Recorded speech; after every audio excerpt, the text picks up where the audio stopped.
FBR ने एक ही दिन में बैंकों से 23 अरब रुपए विंडफॉल टैक्स वसूल कर लिया। 2021 और 2023 के दरमियान रुपए की कदर में गैर मामूली गिरावट से गैर मुल्की ज़र मुबादला की मसनूई तलब पैदा हुई। बैंकों ने इंटरबैंक और ओपन मार्केट के दरमियान बढ़ते फर्क का फायदा उठाते हुए अरबों रुपए का मुनाफा कमाया। रवां हफ्ते सिंध हाई कोर्ट के आईनी बेंच ने विंडफॉल टैक्स के खिलाफ माली शोबाजात की दरखास्तें मुस्तरद करते हुए हुकूमत के हक में फैसला सुनाया था। विंडफॉल टैक्स हुकूमत को मुआशी बेज़ाब्तगियों की वजह से गैर मुतवक्का तौर पर हद से ज्यादा कमाए गए मुनाफा पर 50% टैक्स आयद करने का जवाब देता है। बाखबर जरिए के मुताबिक वज़ीर-ए-आज़म शहबाज शरीफ की ज़ेर क़यादत टैक्स रिकवरी का ये बड़ा ऑपरेशन टीम वर्क का नतीजा था, जिसमें गवर्नर स्टेट बैंक ने फाल किरदार अदा किया। जराये का कहना है कि 26वीं आईनी तरमीम के नतीजे में सुप्रीम कोर्ट और तमाम हाई कोर्ट्स में आईनी बेंचेस की तश्कील के नतीजे में टैक्स से अमूर से जुड़े केसेस की रफ्तार में तेजी आई है।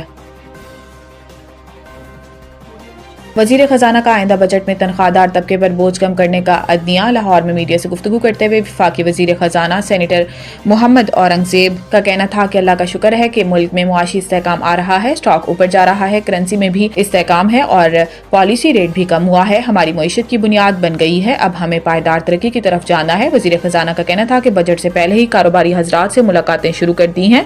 एफबीआर में इस्लाहात पर भी काम कर रहे हैं। तनख्वाहदार तबके पर टैक्सेस का बोझ है, आने वाला बजट में तनख्वाहदार तबके पर बोझ कम करने का सोचेंगे। इनका कहना था कि पाकिस्तान की तारीख में पहली मरतबा टैक्स निजाम में बेहतरी आई है। रियल स्टेट में भी टैक्स बेहतरी आई है। रियल स्टेट सेक्टर में सट्टाबाजी नहीं चलेगी। तामीराती इंडस्ट्री की सपोर्ट के लिए काम कर रहे हैं। मोहम्मद औरंगजेब का कहना था कि सऊदी अरब, दुबई और वाशिंगटन में सबसे मुलाकातें हुई।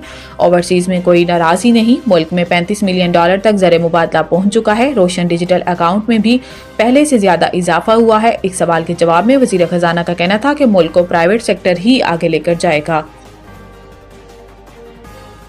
ईरान के नायब सदर ने पाकिस्तान को एक अहम पड़ोसी करार दे दिया। गैर मुल्की मीडिया के मुताबिक जवाद जरीफ की पाकिस्तान के सफीर मोहम्मद मुदस्सिर टिपू से तेहरान में मुलाकात हुई। मुलाकात में मईशत, सिक्योरिटी और मिलिट्री डोमेन समेत मुख्तलिफ शोबों में दो तरफा ताल्लुकात बढ़ाने के अमूर पर बातचीत हुई। इस मौका पर नायब सदर ने पाकिस्तान को एक अहम पड़ोसी मुल्क करार देते हुए कहा कि हर मुमकिन कोशिश करनी चाहिए कि ताल्लुकात मजीद बेहतर हों। जबकि पाकिस्तान के सफीर मुदस्सिर टिपू का भी कहना था कि दो तरफा ताउन में इजाफा इंतहाई अहम है।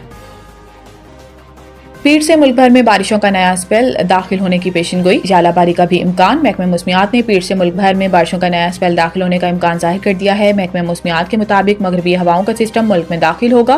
पंजाब, खैबर पख्तूनख्वा और इस्लामाबाद में यालाबारी का भी इम्कान है। इसके अलावा शुमाली इलाकों में इस दौरान बर्फबारी की पेशगोई भी की गई है। कश्मीर और गिलगित बल्तिस्तान में 25 फरवरी से बारिशें होंगी। महकमा मौसमियात की जानिब से फ्लैश फील्ड और पहाड़ी इलाकों में लैंडस्लाइडिंग का भी खदशा जाहिर किया गया है। सियाहों को गैर जरूरी सफर से गुरेज करने की हदायत कर दी गई है।